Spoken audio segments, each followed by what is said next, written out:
So முக்கியமாக வந்து இன்றைக்கி நிறைய நான் வந்து சோஷியல் மீடியாவில் வந்து ஒரு டிஃப்ரென்ஸ் இன் ட்ரெண்டை பார்த்துக்கிட்டு இருக்கேன். நான் இப்போ கொஞ்சம் நாளாக என்னென்னு பார்த்தீங்கன்னா வந்து ஒரு ரெஸ்பெக்ட் இல்லை அப்படின்னா ரிலேஷன்ஷிப் வாக் அவுட் பண்ணணும், டிஸ்ரெஸ்பெக்டை தாங்கிக்காதீங்க, பவுண்ட்ரிஸை வந்து இம்பார்ட்டன்ஸ் கொடுங்க. ஸோ அது மட்டும் இல்லாமல் வந்து நிறைய வந்து ப்ரைவசி வேண்டியிருக்கு இன்றைக்கி கப்புள்ஸ் நடுவில். ஸோ இந்த மாதிரி டாபிக்ஸ் வந்து வந்த வண்ணம் இருக்குது. So it is like redefining the relationship அப்படின்னு சொல்லலாம்.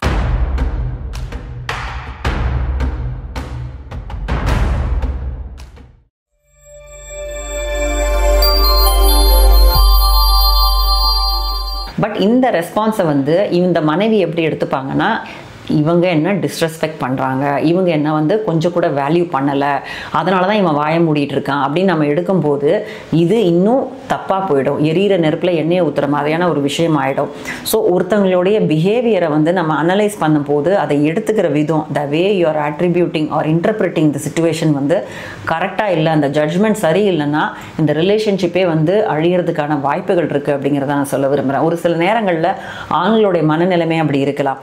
நிறைய நேரம் வந்து அவங்கள யாராவது குறை சொல்லிக்கிட்டு இந்த மாதிரி நீ அதை செய்யலை அது செய்யலை, எனக்கு கவனிக்கவே மாட்டேங்கிற, என்கிட்ட ஒரு டிஃப்ரென்ஸ் இருக்குது உனக்கு புரியல, இந்த மாதிரி you are not good for anything அப்படிங்கிற ஒரு சின்ன விஷயத்தை, சின்ன விஷயம் இல்லை, அது ஒரு பெரிய விஷயம், அதை வந்து ஒரு விதையாக வச்சு திரும்ப திரும்ப நம்ம வந்து சொல்லும் போது அவங்க என்ன பண்ணுவாங்கன்னா சுவிட்ச் ஆஃப் ஆகிடுவாங்க. இந்த மாதிரி அமைதியாகிட்டு எதையுமே பேச மாட்டாங்க.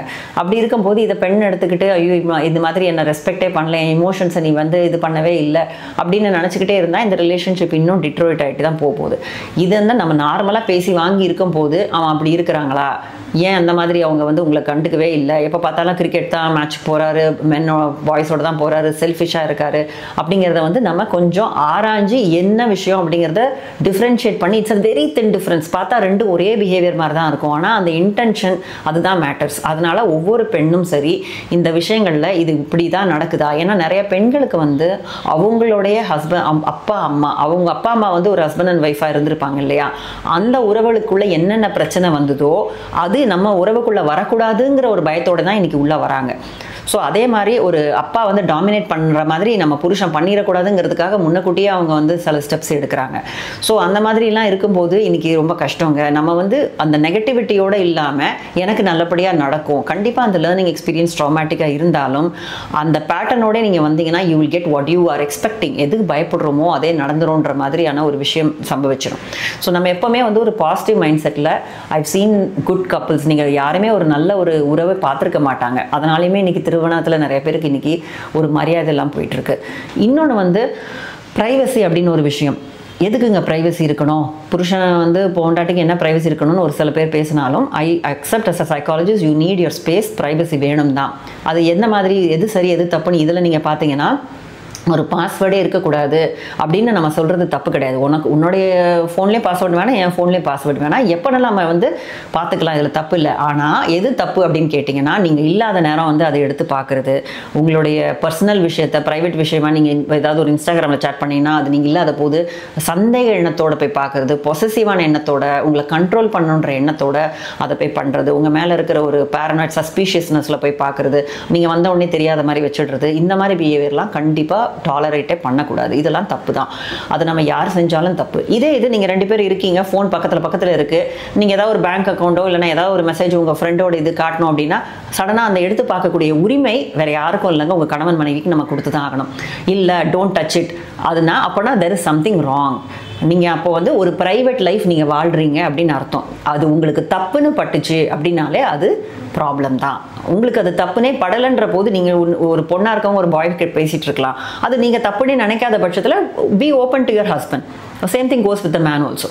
பட் நீங்கள் அதை காட்டக்கூடாது, என் ஃபோனை டச் பண்ணாத அப்படின்னு நீ சொல்லும் போதே there is something wrong in you. உங்களுக்கு அது தப்புன்னு படும்போதே அப்போ உங்கள் கணவன் வந்து அதை தப்பாக நினைக்கிறதுக்கு நிறையா வாய்ப்பு இருக்குது இல்லையா, தென் தட் இஸ் ராங். இங்கே தான் வந்து ஒரு தின் டிஃப்ரென்ஸ் இருக்குது. இல்லை நான் ஒரு ப்ரைவேட் லைஃப்பில் நான் இருப்பேன், இது என் ஹஸ்பண்ட் கேட்கக்கூடாது, இல்லை அவர் எதுக்கு எடுத்தாலும் சந்தேகப்படுறாரு அதனால் நான் கொடுக்கல அப்படின்ற மாதிரி இருந்தால் உங்கள் கணவனுக்கு அதை அக்செப்ட் பண்ணிக்க முடியல. Both of you have a healthy conversation. நான் இதாங்க பண்ணுறேன், பாருங்கள் என் சாட் இவ்வளோ தான் இருக்குது, நான் இதை தான் பண்ணுறேன், என் ஃப்ரெண்ட்ஸோட போகிறேன், இதை உங்களால் அக்செப்ட் பண்ணிக்கோங்க, நீ ஹேவ் டு கம்யூனிகேட். அதை மீறி அவர் அக்செப்ட் பண்ணலன்னா then it is okay. But நீங்கள் வந்து இது இல்லை எனக்கே கொஞ்சம் தப்பாக தான் படுது, நெருடலாக தான் படுது, ஆனால் எனக்கு இந்த லைஃப் ரொம்ப பிடிச்சிருக்கு, நான் பேசிட்டு தான் இருப்பேன், இது என் கணவனை பார்க்கக்கூடாது, ஸோ ஐ நீட் ப்ரைவசி அப்படின்னீங்கன்னா இட் இஸ் அப்சல்யூட்லி ராங். இந்த மாதிரி ஒரு டெண்டன்சி இருந்தது உங்களுக்குள்ளனா இந்த ப்ராப்ளம் வந்து இந்த ப்ரைவசி வந்து உங்களுக்கு ஒரு பெரிய கோடு, நீங்கள் கேட்ட மிகப்பெரிய ப்ரைவசி உங்கள் வாழ்க்கையில் கிடைச்சிரும். Because your husband or wife May leave you. So இப்படி ஒரு ப்ரைவசி இந்த காலத்தில் இன்றைக்கி கப்புள்ஸ்க்கு நிறைய தேவைப்படுது. பிகாஸ் எக்ஸ்ட்ரா மேரிட்டல் அஃபேர்ஸ், இன்ஃபெர்டிலிட்டின்ற மாதிரி விஷயங்கள் வந்து எது தவறு எது சரின்னு கூட இன்றைக்கி நிறைய பேருக்கு படுறதில்ல. So again there is a question of flirting is okay or not okay. நான் இன்னொருத்தங்க கிட்ட சும்மா ஹாய் தான் சொன்னேன், இந்த மாதிரி தான் பேசினேன், இது தப்பு இல்லையா அப்படிங்கிற மாதிரிலாம் கேள்வி கேட்டிங்கன்னா ஒரே ஒரு விஷயம் சொல்கிறேன். நானும் வந்து மாரல் ஜட்ஜ் கிடையாது, எது சரி எது தப்புன்னு சொல்கிறதுக்கு. It's your life. பட் உங்களுக்குள்ள ஒரு குற்ற உணர்வு இருக்குது, இது நம்ம பண்ணுற போது நமக்கு ஒரு நெருடல் இருக்கும் பார்த்தீங்களா, அந்த நெருடலோடு பண்ணக்கூடாது. அது மட்டும் இல்லாமல் நான் செய்கிற விஷயம் என் கணவனை பாதிக்கும் இல்லை என் மனைவியை பாதிக்கும்னு நினச்சிங்கன்னா அதையும் மீறி நீங்கள் செஞ்சீங்கன்னா அது கண்டிப்பாக தப்பு தான். So if you are open about it, ரெண்டு பேரும் இந்த விஷயங்களில் நம்ம பேசிக்கிறோம், டிஸ்க்ளோஸ் பண்ணிக்கிறோம் அப்படின்னா கோ ஹெட் அண்ட் டூ இட். அதில் வந்து நான் நுழையிறதுக்கு ஒன்றுமே இல்லை. ஸோ ஒரு ஹஸ்பண்ட் அண்ட் ஒய்ஃப்னா ப்ரைவசின்றது இப்படி தான் இருக்கணும். இதை தவிர நான் ரெண்டாவது விதத்தில் சொன்ன மாதிரி ப்ரைவசி நீங்கள் எதிர்பார்த்தீங்கன்னா there will be a problem in relationship. ஏற்கனவே சொன்ன மாதிரி ரெஸ்பெக்ட் ஒரே ஒரு கெட்ட வார்த்தை ஒரு கோவத்தில், ஒரு மனுஷனாக இருந்தால் கோவம் வரதான் செய்யும். அது பெண்ணாக இருக்கட்டும் ஆணாக இருக்கட்டும். நம்மளும் சில வார்த்தைகளை சொல்லலாம், ஆணும் சில வார்த்தைகள் சொல்லலாம். அந்த ஒரு வார்த்தை எடுத்துகிட்டு எப்படி நீ சொல்லலாம், வாங்க நான் சோஷியல் மீடியாவில் வீடியோ காட்டுறேன், இந்த வார்த்தை சொன்னதுக்கே அவங்க டிவோர்ஸ் பண்ணுவாங்க அப்படின்னு நீங்கள் சொன்னீங்கன்னா you are making a blender.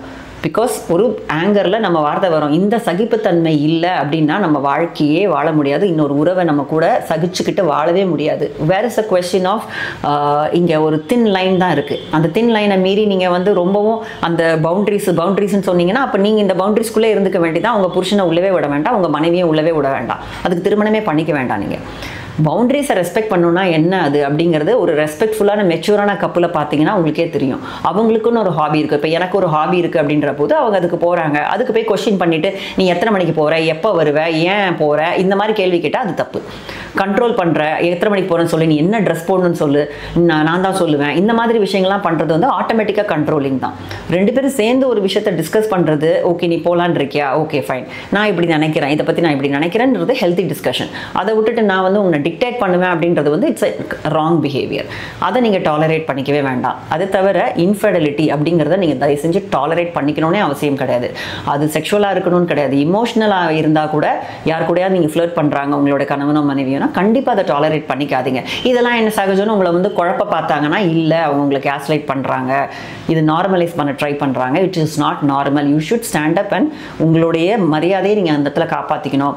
உங்களை வேணும்னே புட் டவுன் பண்ணுறாங்கன்னு ஃபீல் பண்ணுறீங்கன்னா அது அந்த ஃபீலிங் உண்மையாங்கிறத நான் ஏற்கனவே சொன்ன மாதிரி ஜட்ஜ் பண்ணிக்கோங்க. அப்போ நீங்கள் ஸ்டாண்டப் பண்ணி தான் ஆகணும். பட் நிறைய இடத்துல நான் வந்து கப்புள்ஸில் பார்க்குறது வந்து ஒரு அசம்ஷன்ஸ்லேயே போயிட்டுருப்போம்.